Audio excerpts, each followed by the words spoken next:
Abra sua Bíblia. Evangelho de Lucas, capítulo 17, verso de número 11. Feliz Dia dos Pais a todos os nossos irmãos aqui presentes, a todos que estão assistindo a transmissão. Que Deus abençoe a todos. Essa data extremamente importante do calendário.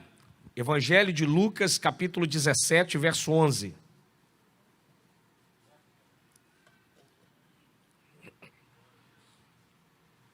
Todos encontraram, amém?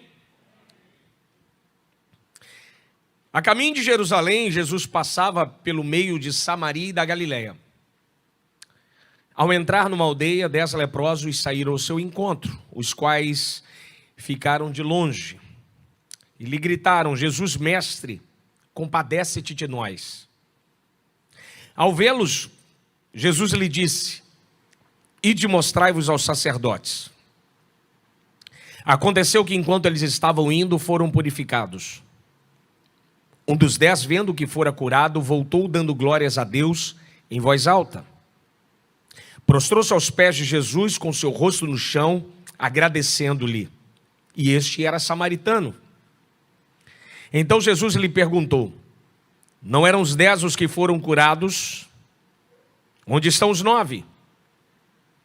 Acaso não houve quem voltasse para dar glórias a Deus, a não ser este estrangeiro? E Jesus lhe disse: levanta-te e vai, pois a sua fé te salvou. Curve a sua cabeça. Pai das luzes, louvamos o seu nome, te engrandecemos na beleza da sua santidade. Fale conosco nessa noite, através do teu evangelho, através do teu texto sagrado, que a sua palavra venha nos renovar, encher da sua graça e da sua presença, em nome de Jesus. Amém. Jesus está numa viagem para Jerusalém, e ele inicia essa viagem em Lucas 9:51. O texto diz lá que ele decide de maneira muito firme e o seu semblante chega a demonstrar uma certeza efetiva de ir para Jerusalém. Então, de 9:51 até Lucas 19:28, Jesus vai nessa viagem que perdura praticamente 10 capítulos. E nessa viagem, ao longo do caminho, Jesus vai restaurando vidas e vai ensinando e vai curando muitas pessoas. Tanto que Lucas, ele tem um texto que Lucas utiliza chamado Teologia do Caminho. Depois você anota para você pesquisar. É um tema bom de pesquisa. Para Lucas, tudo está no caminho. Paulo se converte a caminho de Damasco. Os discípulos conhecem Jesus a caminho de Emaús. A igreja chamada da Igreja do Caminho. O samaritano está a caminho.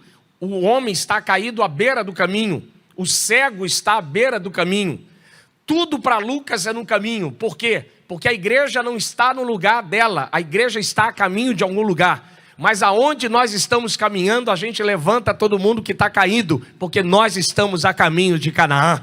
Aleluia! Essa é a visão de Lucas e a teologia do caminho, a teologia fantástica. Então Lucas, trabalhando a teologia do caminho, o texto diz aí que Jesus está a caminho de Jerusalém.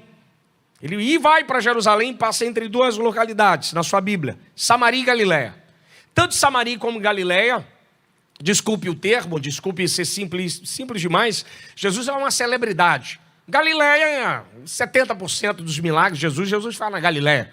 Primeiro milagre, Caná da Galileia, João capítulo 2, Marcos 1:38. E a fama de Jesus se espalhou em toda a Galileia. Todo mundo conhecia Jesus.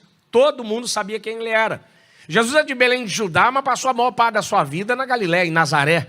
Era uma cidade, uma cidadezinha pequena, de 100 a 200 habitantes, mas Jesus era o Galileu, e aonde Jesus entrava, as multidões estavam perto dele. Todo mundo queria conhecer Jesus, o Galileu, mesmo sendo de Belém da Judéia, mesmo sendo judeu, ele era conhecido como Galileu. E Samaria?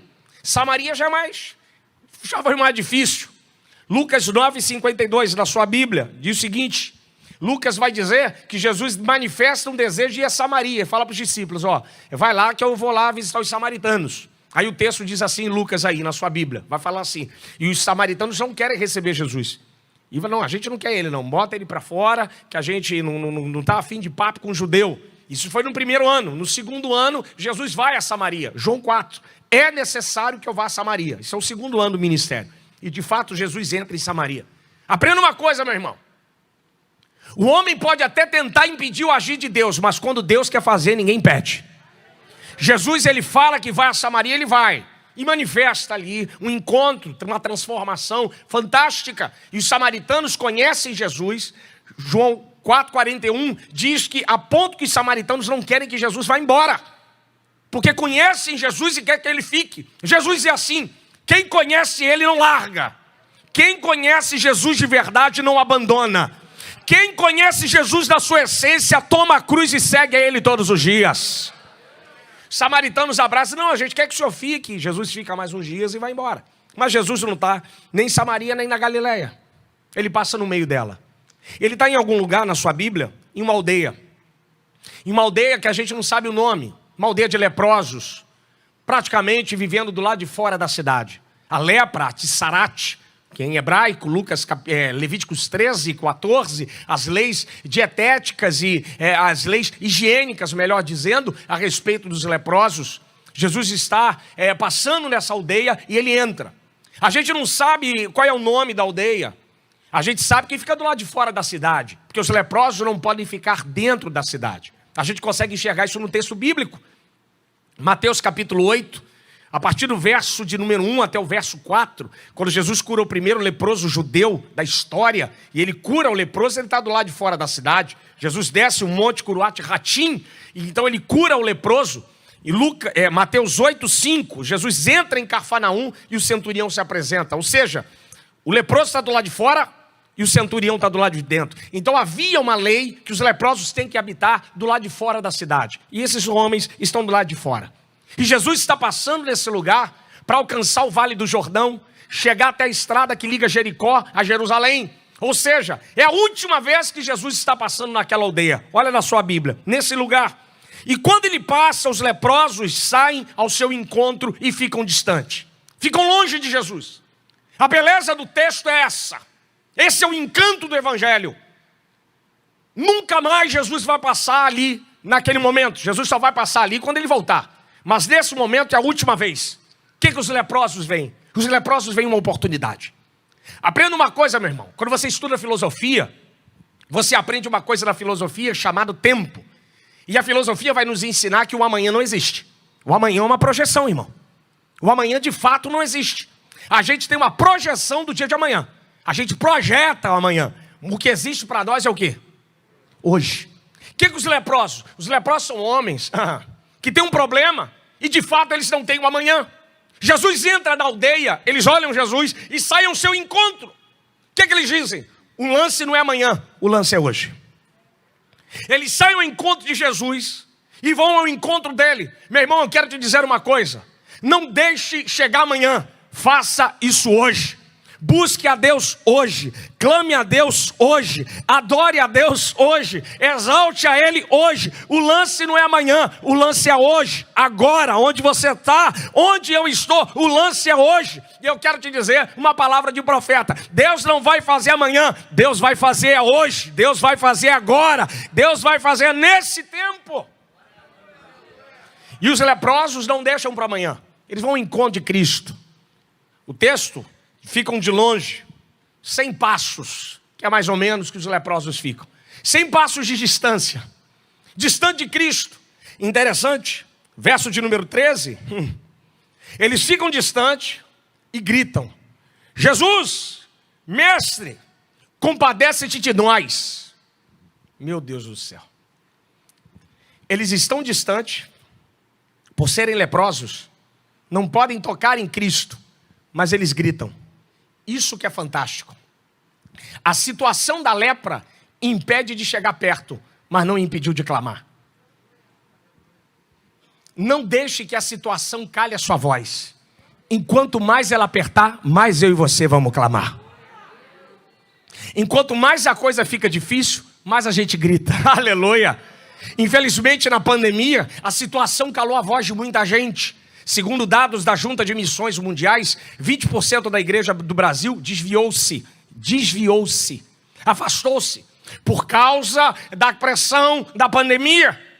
Gente que ficou distante da igreja, distante da comunhão, mas a voz foi calada. Mas eu louvo a Deus pela sua vida, eu louvo a Deus pela vida de vocês, eu louvo a Deus de cada um que está aqui dentro, porque mesmo diante de uma situação pesada, apertada e de angústia, a gente clama, a gente grita, a gente bendiz, a gente exalta, a gente abre a boca e glorifica o nome de Jesus Cristo, aleluia. E eles gritam de longe, olha na Bíblia, Jesus mestre, compadece-te de nós. Eu acho interessante no texto que eles não pedem cura, eles pedem por compaixão, misericórdia. Eles pedem, Senhor, nos socorre, nos ajuda. A interessante da palavra de pedir misericórdia é porque Deus é um Deus misericordioso. O que Cristo tem por mim e por você não foi pena, foi misericórdia. Misericórdia e pena é uma distância muito grande. A palavra misericórdia no grego é splarnigzomai, quase uma língua estranha, vem de dentro para fora. É um negócio bonito, é uma tradução fantástica. Significa mexendo os órgãos internos, se manifesta algo profundo e poderoso. O que Cristo teve por mim e por você não foi pena, foi por misericórdia. Qual é a diferença de pena para misericórdia? Por exemplo, Jesus ele nunca deu esmola a ninguém. Ele nunca deu esmola. Todo mundo que pedia esmola, desculpe o termo, bem carioca, deixava no vácuo. Dá uma esmolinha. Não, esmola eu não dou não. Porque esmola resolve problema momentâneo. Se você encontrar um morador em situação de rua, no trânsito, alguém pedindo, dá 10 reais aí. Você vai lá, puxa, dá 10 reais para ele. Amanhã ele vai estar no sinal pedindo de novo, sim ou não? Sim ou não, irmãos? Claro que vai. 10 reais resolve o problema? Não, daquela hora. Jesus ele não dava esmola, porque esmola resolve problema momentâneo. Jesus não veio resolver problema de um momento. Jesus veio mudar a história da sua casa e da sua vida. Pena significa passar por alguém, dar uma esmola e ir embora. E misericórdia, eu pego ele e levo ele para minha casa. Jesus quando passou por você e passou por mim, ele não teve pena, ele teve misericórdia. Nos catou no chão e nos trouxe para a casa dele, aleluia. O que os leprosos pedem? Os leprosos querem misericórdia. Porque Roma não tem misericórdia. Os gregos não têm misericórdia. Os judeus não têm misericórdia. Mas Deus tem misericórdia. Eles clamam ao Pai, Senhor, que o Senhor venha ter misericórdia de nós. Que o Senhor venha nos auxiliar nesse tempo difícil. Interessante que os judeus, quando escrevem a palavra misericórdia, eles pegam emprestado a palavra útero. Olha que fantástico. A palavra útero em hebraico é rechem. A palavra misericórdia é lerrechem. Muito parecido. Qual é a ideia de misericórdia e útero? O que os judeus estavam enxergando?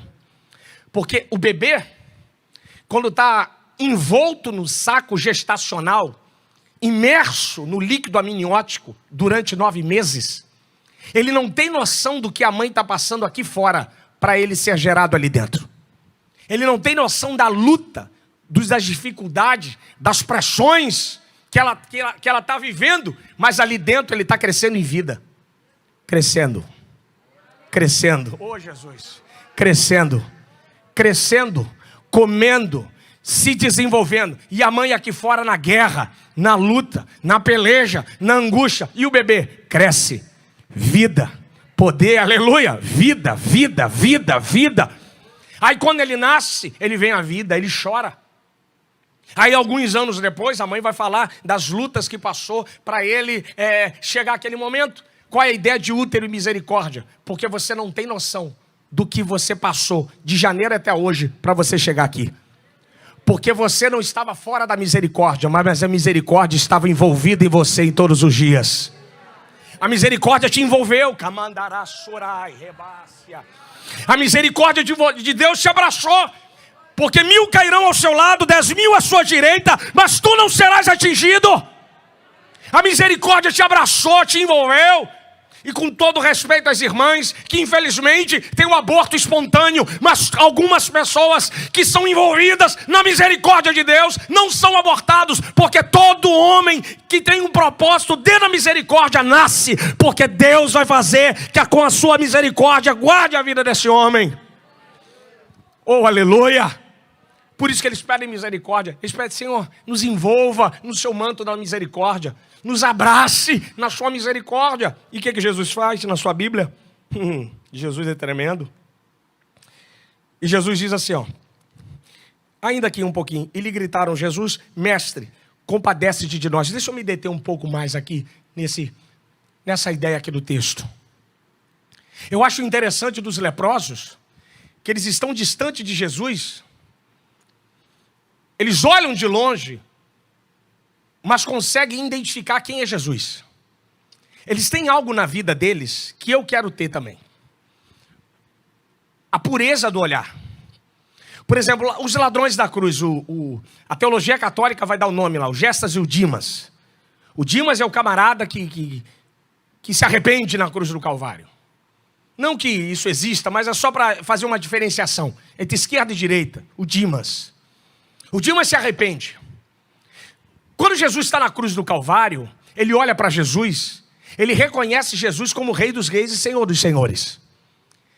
O que me encanta é os olhos do Dimas e os olhos dos leprosos. Jesus ele começa a apanhar no Getsêmani, e ele apanha praticamente a noite toda.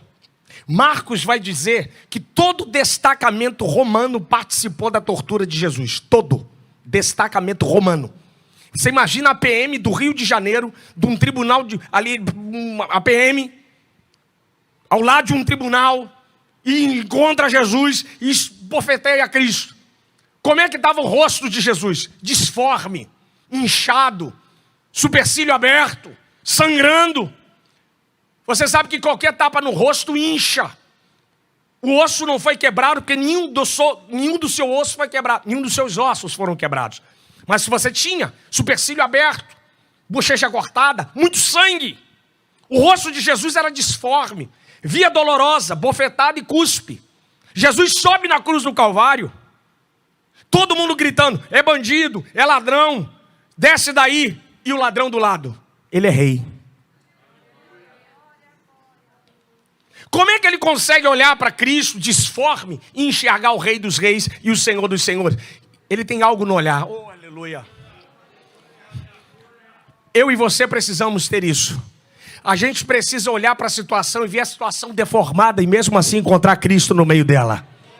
Oh, aleluia. Os leprosos, como um ladrão, conseguem enxergar Jesus. Então eles pedem misericórdia. Senhor, nos ajude. Venha ao nosso auxílio. Aleluia. E o texto diz na sua Bíblia, verso 14: ao vê-los, Jesus lhe diz: ide e mostrai-vos aos sacerdotes. Aconteceu que enquanto eles estavam indo, foram purificados. Deixa eu me deter um pouco aqui. Ao vê-los. Rapaz, isso aqui, a gente fica uma semana só pregando isso aqui, ao vê-los. Jesus está conseguindo enxergar pessoas que são invisíveis na sociedade romana. Leproso é invisível. Leproso nem nome tem. Qual é o nome dele? Leproso. Na nossa sociedade está cheio de pessoas assim. Quem é fulano? Cracudo, nóia, trombadinha, divorciado, canceroso, a menina que engravidou. A nossa sociedade está cheio de gente invisível, que o problema dele é a identidade dele. Você não sabe quem ele é, mas Jesus conhece ele. Talvez você entrou aqui e ninguém te conhece, mas Jesus conhece você. Aleluia! Jesus entra na aldeia, eu fico imaginando Jesus entrando, eles gritam, e Jesus olha para trás, e o texto diz assim: ao vê-los. Isso demonstra um Deus que me enxerga, um Deus que me observa, e se relacionar com esse Deus que me enxerga é algo único. Porque se esse Deus me enxerga, e de fato ele me enxerga, então ele sabe exatamente o que eu estou vivendo e o que eu estou passando. Eu quero te dizer uma coisa: fica tranquilo, porque os olhos do Senhor estão sobre a sua vida e sobre a sua casa. Deus, ele não tosqueneja nem dormitará o guarda de Israel. Calabadarassúria. O Pai eterno, o Deus dos céus e da terra, ele enxerga você, ele sabe como é que você é, ele sabe o que tem na sua conta, ele sabe como é que está o seu armário, ele sabe como é que está o seu coração, ele sabe como é que está a sua mente, ele está olhando para você, ele olha para você, olha para os seus filhos, olha para a sua casa, olha para a sua família. Os olhos do Senhor estão sobre toda a terra, aleluia, e ninguém escapa do seu olhar. Esse é um Deus que me enxerga, um Deus que me vê. E a beleza de me relacionar com esse Deus é exatamente demonstrar essa minha sinceridade. Quando o texto diz, e Jesus diz, ao vê-los, Jesus está dizendo: eu olho para vocês porque Roma não olha. Eu olho para vocês porque a justiça judaica não olha. Mas eu olho para vocês. Cristo é aquele Deus, Cristo é aquele Pai. Cristo é o nosso Senhor que nos enxerga. Eu não fico preocupado em ser enxergado pela multidão. O lance é ser enxergado por Cristo. É que os olhos deles estão sobre a minha vida. Calamandará, chorar, revácia. E poder me relacionar com esse Deus é algo único. Relacionar com um Deus vivo. Essa expressão Deus vivo não é um Deus das ideias de Erasmo de Roterdã, não é um Deus filosófico, não é o Deus Siddhartha Gautama, Buda, que está em forma de estátua até hoje lá, procurando o Nirvana, que não tem nada a ver com a banda, o Nirvana, lá que ele diz que é um negócio lá que atinge a luz e vai para a perfeição. Não tem é um Deus que me enxerga, é um Deus vivo, é um Deus diferente de Denisard Hipólito Rivel, lá de Allan Kardec, que está morto na França, enterrado lá em Paris. É o meu Deus que me enxerga, é o Deus vivo, não é o de Smith Jr., fundador dos Mormons, sepultado nos Estados Unidos, ou de Helena Petrovira, a Blavatsky, a promulgadora da nova era, que está sepultado. Mas você vai a Jerusalém, encontra lá um lugar chamado Jardim do Túmulo, tem uma pedra rolada e uma placa lá escrito: ele não está mais aqui, ele já ressuscitou. Aleluia! Aleluia!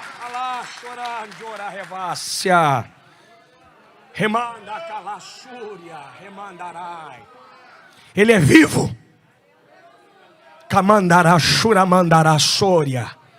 Ele é um Deus vivo. Ele não fechou os olhos para você. Ele te enxerga. O que Jesus faz com os leprosos? Ide mostrai-vos aos sacerdotes. Enquanto eles estavam indo, foram purificados. Isso aqui é fantástico.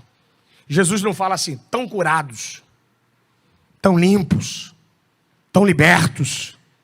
Vai mostrar aos sacerdotes. Olha o texto. Não acontece nada. Jesus só dá uma ordem: vai lá mostrar. Nada. O texto diz que quando eles estavam indo, são purificados. A palavra de vitória já foi liberada. Ah, pastor, mas eu não estou vendo nada. Não é para você ver. Você só vai receber quando você caminhar. Porque a coisa não acontece com você parado. A coisa acontece quando você caminha. Então, quando você caminhar, a coisa vai acontecer. Aleluia. A palavra já foi liberada. Deus já deu a ordem, vai. Só que às vezes a gente se sente Gideão. Não, senhor, eu quero um sinal. Ele não tem sinal, tem palavra. Eu fico imaginando eles ali. Saem da presença de Jesus. O texto, quando eles vão, eles são purificados.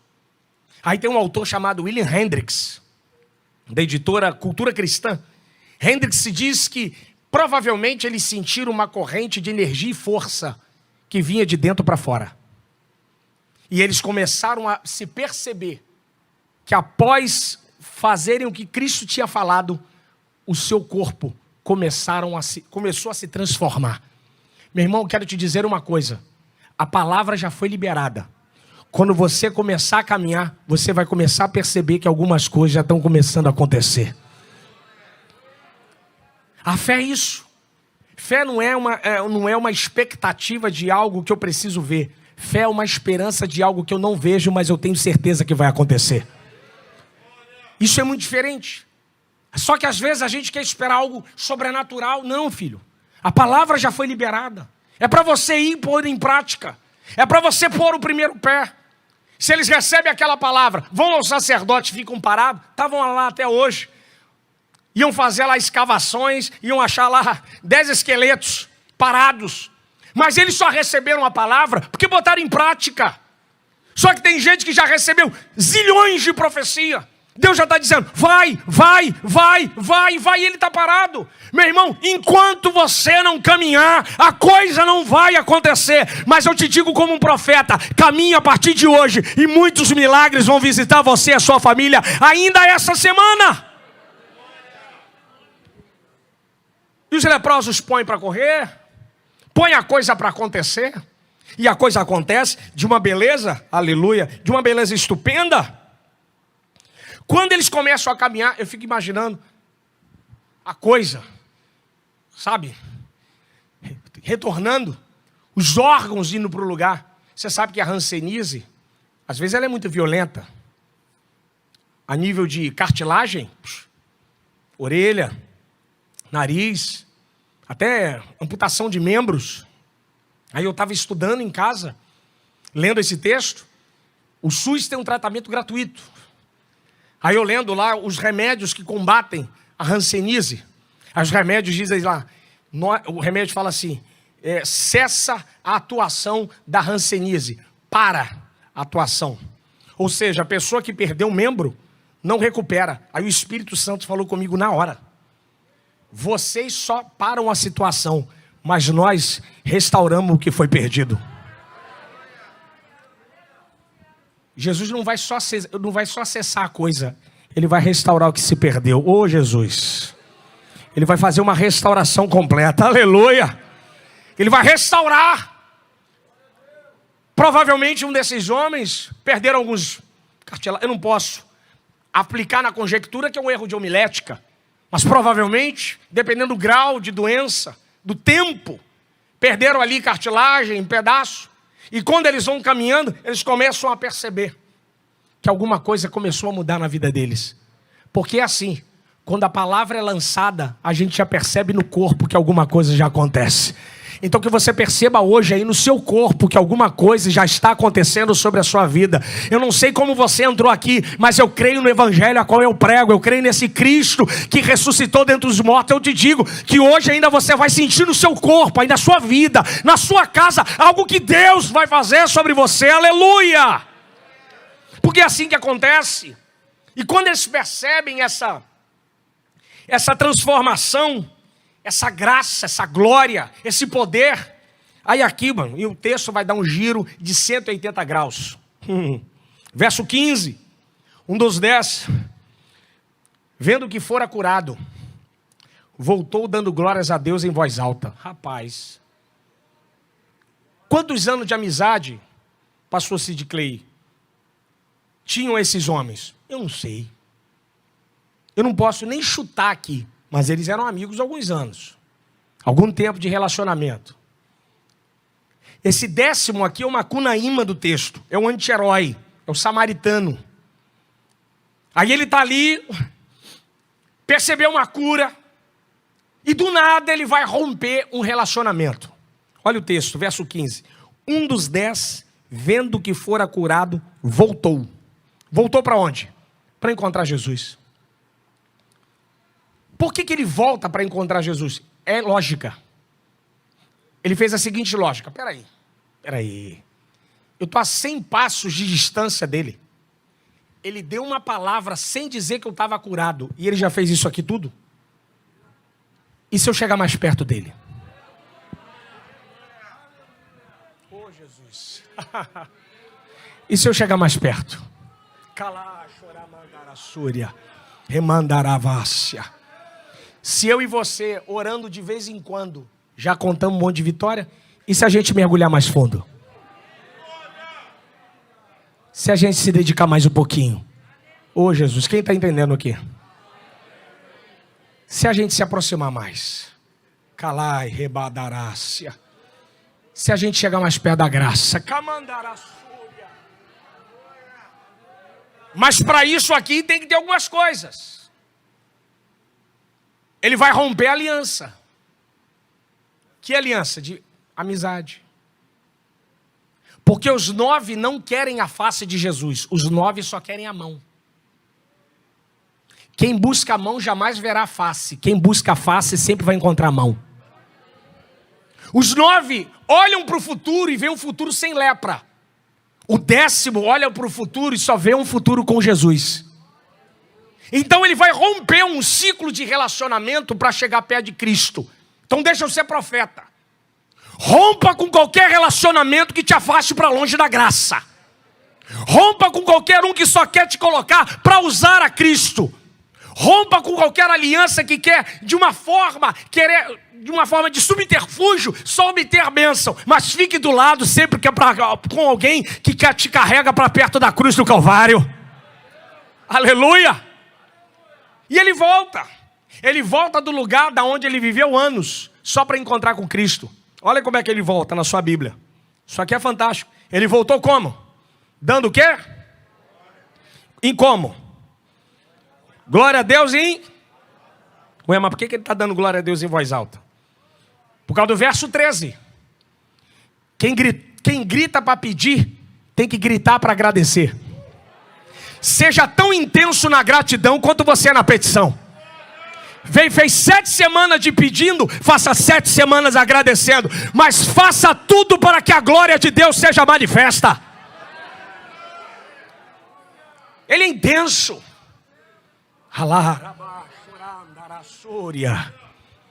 Ele volta agradecendo. Ele gritou pedindo, ele grita agradecendo. Tem gente que para pedir é uma maravilha. Sobe tanto monte que parece até cabrito. Mas para agradecer não aparece nem domingo para dar uma palavra de oferta, de gratidão. Enquanto mais grato, mais céu aberto. Enquanto mais ingrato, mais difícil será ser abençoado. Porque toda vez que Deus derrama a bênção sobre um grato, significa que o nome dele é glorificado. E toda vez que um grato agradece a Deus, Deus sempre tem algo a mais para dar ao grato. Então seja grato, porque os céus vão estar abertos sobre a sua vida. A gratidão revela exatamente quem nós somos. E o que esse homem faz? Ele volta dando glórias a Deus em voz alta. Ele quer que todas as pessoas que estão à sua volta, seus vizinhos, seus amigos, seus colegas, seus conhecidos, a aldeia inteira, possa saber que o que ele está vivendo é o que Deus deu. Então ele glorifica a Deus em voz alta. Meu irmão, glorifique a Deus em voz alta. Glorifique a Deus em voz alta. Tudo aquilo que vier à sua mão, tenha consciência que você só tem porque Deus te deu. Paulo vai dizer isso em Romanos 11:36. As 3 partes ali de Romanos. Porque dele, por ele e a ele. Só aí. Porque dele, origem, Gênesis. Porque dele, por ele, caminho, e a ele. Ou seja, ele é a origem de tudo, o caminho de tudo e o dono de tudo. Então a sua família veio dele, por ele e volta para ele. O que você tem? O que você tem? O que eu tenho? Nada. Porque se meu carro veio dele e por ele e eu devolvo para ele, eu não tenho nada. Então a minha família é dele, os meus filhos é dele, o seu dinheiro é dele, a sua vida é dele. Porque dele, por ele e a ele sejam dadas todas as coisas. Glória eternamente a ele, amém. Tudo é dele. Ele volta glorificando a Deus, porque ele sabe que a saúde que recebe não é ele que ele pegou, foi Deus que deu. Então ele glorifica a Deus. Ele enaltece e bendiz ao nome do Senhor exatamente por aquilo que Deus está dando a ele, aleluia. Eu acho interessante que quando ele glorifica a Deus, olha o que ele diz, verso 16. E prostrou-se aos pés de Jesus com o seu rosto no chão, agradecendo-lhe, e este era samaritano. Olha o texto aí, ó. Quando ele encontra com Jesus, o que ele vai fazer na sua Bíblia? Ele vai chegando perto de Jesus, pastor Cid. Olha, te chamando de Cid já, misericórdia. Você liga lá, pastor Cid, eu estou no sal. Ele chega perto de Jesus, pastor Jeremias, é automático. Ó, já vai se prostrando. Como Deus falou comigo aqui. De todos os versos, esse foi o verso que Deus mais falou comigo. Enquanto mais perto de Jesus, mais humilde e simples. Enquanto mais distante, mais soberbo e arrogante. Quando você vê alguém muito arrogante e soberbo, ele está nas trevas. Ele está tão nas trevas que ele olha para ele e ele não consegue enxergar ninguém melhor do que ele. Mas quando você vê alguém muito simples, humilde, ele está muito na luz. Ele sabe que ele é pó e tudo que ele tem vem de Deus e ele não tem nada. Por isso que ele se prostra com o seu rosto no chão. E agradece a samaritano, ele está lá, com o seu rosto em terra. Ele põe lá o seu rosto no chão. Ele está diante da graça, diante de Cristo. Então ele vai para o chão para adorar. Ele vai para o chão como um gesto de humildade. Eu acho interessante o que esse homem quer de Cristo. Ele quer exatamente uma nova vida. Ele está interessado que Cristo venha zerar a sua vida e começar novamente. Por isso que Jesus, ele é carpinteiro e não marceneiro. Que tem uma diferença. Você sabe que quem trabalha com isso sabe que é marcenaria? Marcenaria é isso aqui, ó. Estética, embelezamento, porta, janela é marcenaria, não é verdade? Mesa, cadeira, tudo marcenaria, estética, beleza. Carpintaria não é estética, carpintaria é base. Jesus não veio te dar estética, Jesus veio te dar base. Tem gente preocupada com a vida de muita estética, mas quando sopra o vento, cai. Por isso que o demônio de Mateus 12, 43, ele acha a casa vazia e o quê? Adornada, com beleza, estética. Mas vai tentar enfrentar uma casa que tem estrutura. Esse é o segredo da vida, é estrutura, é base. O samaritano se prostra no chão porque ele vai começar uma nova vida, mas ele diz, eu não estou preocupado com a estética da lepra, mas eu estou preocupado com a base sem Jesus. Esse foi o resultado do fracasso da Torre de Babel. A Torre de Babel caiu por causa disso. A Torre de Babel, ela tem um projeto interessante. Qual é o projeto da torre? Tocar em Deus. Todo mundo quer tocar em Deus. Eu quero tocar em Deus. Quem aqui não quer tocar em Deus? Não, Ronald, eu não quero tocar em Deus. Todo mundo quer tocar em Deus. Mas esse é o problema. Por que a torre desaba? O problema não é tocar em Deus. O problema é onde Deus está. E Deus estava na torre no final. E qualquer vida, e qualquer projeto que Deus está no fim vai desabar. Projeto que não desaba é quando Deus está no início. Porque quando é Deus e a base, pode soprar o vento que for, pode ter a pedrada que for, o levante que for. Mas ninguém desaba uma vida fundamentada no Evangelho da Graça. Vida que tem base não cai. Vai soprar vento, vai vir tempestade, vai vir intriga, vai vir oposição. Mas ele está firmado na rocha, firmado na palavra. Ele fica firme. Quem pode adorar o Senhor? Remandio calamandará súria. Remascamar quebachoria. Alachoramandará súria. Ele quer uma transformação completa. Ele não quer só limpeza de lepra. Ele quer ter um encontro com Cristo. Esse texto aqui me assusta. Esse texto aqui me assusta. Se a gente olhar esse texto como igreja, 90% da igreja aqui se perdeu. Só 10% foi salva. Esse texto aqui me assusta, porque mostra que 9 pessoas experimentaram o milagre sem experimentar Jesus. O fato de muita gente receber milagre não significa ser salva. O que significa salvação significa se aproximar de Cristo. Ter ousadia de romper com as coisas do mundo e olhar para a cruz do Calvário e encontrar com Ele. Esse homem faz isso. Ele não quer um futuro sem Jesus. Ele quer um futuro com Jesus. Por isso que ele se prostra no chão. Ele não tem vergonha. Ele quer zerar a vida. E o texto diz na sua Bíblia que ele era samaritano. Ninguém esperava um samaritano fazer isso. Ninguém esperava esse encontro. Interessante a pergunta de Jesus. Não eram 10 os que foram curados? Onde estão os 9? Oh, Jesus. Se o senhor não sabe onde está, imagina eu.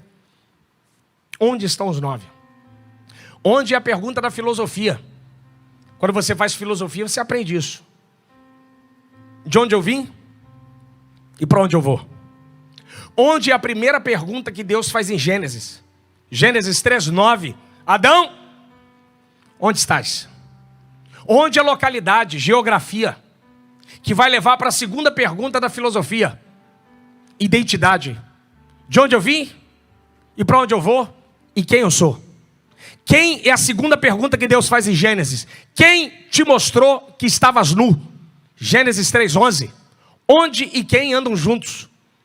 Mas por que Jesus pergunta onde estão os 9? E por que Deus pergunta, Adão, onde estás? Porque quem está longe do onde de Deus não sabe nem quem é. Por isso que dá essa briga violenta aí fora, de pessoas mudando de sexo, em tudo quanto é lugar. Porque quem está longe do onde, da geografia divina, ele está completamente perdido da vida e de si. Mas quem está no lugar onde Deus quer, ele sabe quem ele é. Quem ele é? Lavado e remido pelo sangue do Senhor. Ah, lavado e remido, filho da promessa. Calamandaraçôria, revácia. Aí a gente sabe quem nós somos. que eu e você sabemos onde estamos, a gente não está perdido. Nós não somos uma aleatoriedade. É como a teoria da evolução vai propor.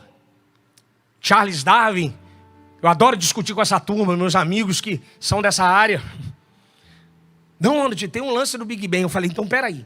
Então você está falando para mim que estava tudo parado e virou isso aqui tudo? Eu falei, então eu falei, se eu explodir um Fusca, ele vai voar e vai desmontar e vai virar uma Lamborghini.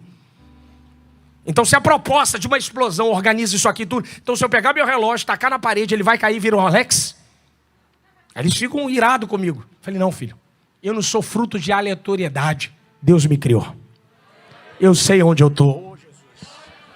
Eu estou na casa do meu Pai. Quem sou eu? Lavado e remido pelo sangue do Senhor. Meu nome está escrito no livro da vida. Eu sou cheio do Espírito Santo.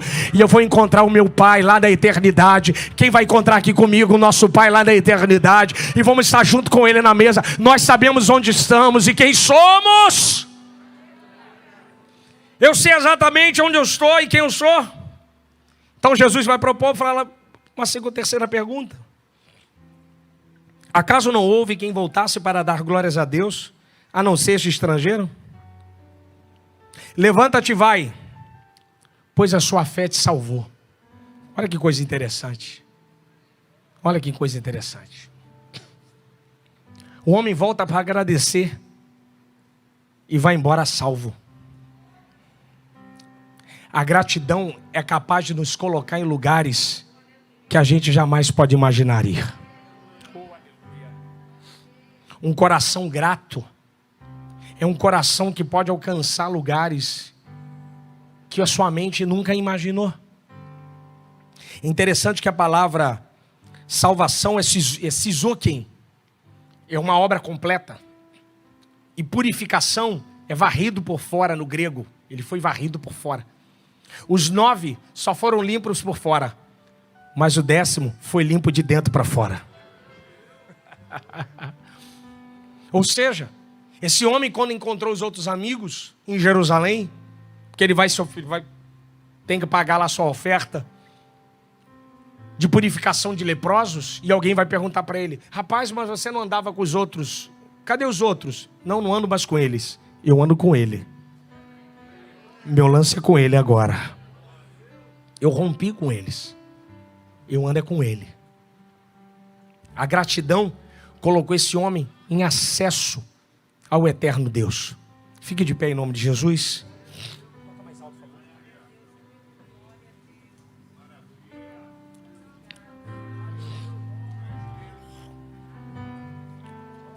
Há uma graça aqui, irmãos. Há uma graça aqui nessa noite.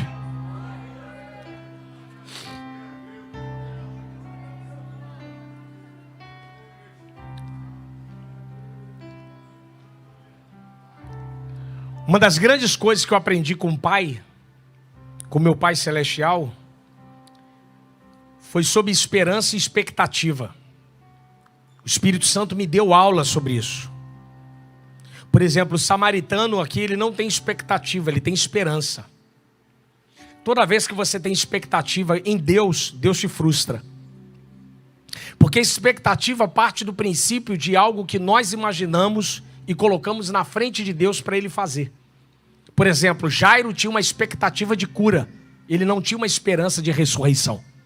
Só que na agenda de Jesus não tinha cura. Na agenda de Jesus tinha ressurreição.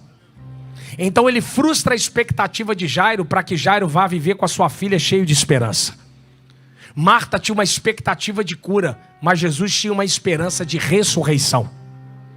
Por isso que ele vai frustrar Marta durante 4 dias para dizer: eu não vim curar Lázaro, eu vim ressuscitá-lo. Eu não estou pautado na sua agenda, mas eu estou pautado na minha agenda. E tem muito cristão vivendo uma vida de frustração, porque vive uma vida de expectativa e não de esperança. Expectativa significa que eu preciso fazer para Deus fazer algo. Esperança significa eu descanso porque já foi tudo feito. Expectativa dá peso, dor de cabeça, ansiedade, tira o sono. A primeira vez que eu vim pregar aqui no Pastor Amarildo, eu não tinha carro. Um amigo meu que trouxe as 3 últimas vezes. E eu falava, Senhor, eu preciso comprar carro, e como é que faz? Não tem dinheiro, e aí, Jesus, como é que faz? E fui num amigo, que é um profeta aqui da Baixada, aqui de Queimados, um homem de Deus, um cara sério. Ele falou assim, Ronald, abre a sua mão. Tinha acabado de tirar a carteira. Peguei a carteira assim, pouco tempo. Ele abre a sua mão. Um homem, daqui a 15 dias, vai bater na sua porta, vai te oferecer um negócio, vai te dar um carro. Assim, assim, assim, assim. Ele deu até o ano do carro, a cor, número de porta. Deu o horário que o homem ia bater na minha porta. Ele estende a sua mão. Você crê? Falei, creio. Aí eu fechei. Descansei, meu irmão. E aí, pastor? Vai lá no estacionamento. Vai lá. Vai lá no estacionamento. Como é que aconteceu? Exatamente como ele falou. Mas pastor, como é que é isso? Esperança. Não é expectativa. O que esse samaritano tem? Esperança. Expectativa tira o sono, da dor de cabeça, da ansiedade. Toda vez que você se relacionar com Deus em expectativa, Ele vai te frustrar. Deus é especialista em frustrar crente com expectativa. E vai chegar assim, e vai ser assado, e Deus vai... Não. Jairo é interessante que Jairo chega a falar com Jesus. Não, senhor, vai lá em casa, vai pôr a mão na cabeça da minha filha, ela vai ficar curada. O que Jesus faz? Aí eu vou fazer isso. E toca o barco. E você conhece a história? Mulher do fluxo de sangue pula no meio do caminho. Ele para, conversa com ela, porque no reino dos céus é assim. Quem tem fé fura fila. Jairo podia ser um cara, mas ela tinha mais fé do que ele. E no reino é assim, quem tem fé vem primeiro. Eu espero que seja hoje, você aí. Resolveu o problema dela e bate. Não incomode mais o médico, que a tua filha morreu. Não temas, crê somente. O que Jesus está dizendo? Eu não vim curá-la, eu vim ressuscitá-la. O que Jesus vai fazer por você é muito além da sua expectativa. Creia na esperança chamada Cristo. O que esse samaritano tem é esperança. Ele não tem expectativa, é esperança. Uma vida de esperança. E nessa noite eu queria convidar você que entrou aqui. Você que está afastado dos caminhos do Senhor. Ou você que não tem Jesus. Você que veio aqui a convite de alguém, de um amigo, do filho, de um parente. Queria convidar você a sair do seu lugar nessa noite. E entregar a sua vida a Jesus. Os 10 leprosos, eles foram ao encontro de Cristo. Foram. Jesus entrou na aldeia, estava ali. E eles vão ao encontro dele. Eles não esperaram o dia de amanhã, porque amanhã é uma projeção, pastor. A gente não tem amanhã. O lance é hoje. Jesus quer te encontrar hoje, meu irmão. Jesus quer ter um encontro com você hoje aqui.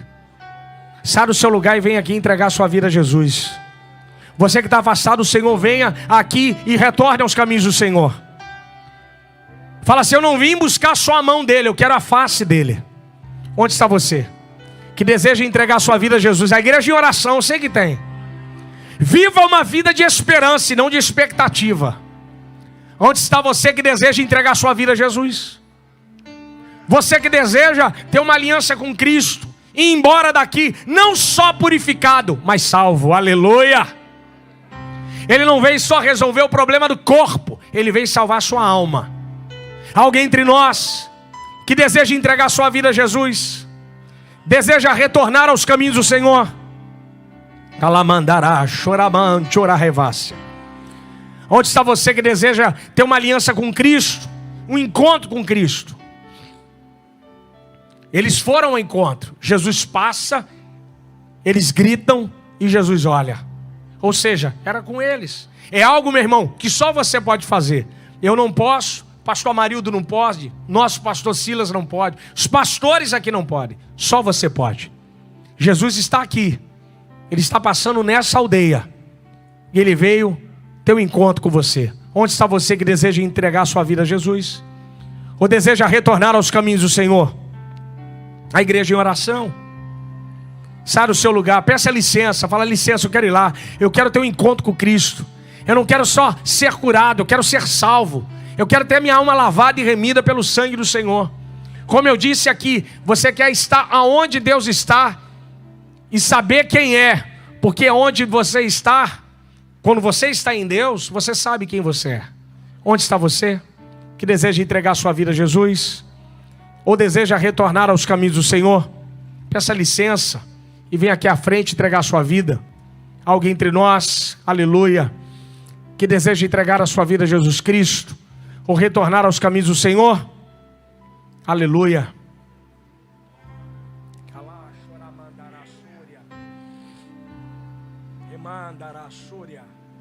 Não perca essa oportunidade. O tempo é hoje, meu irmão.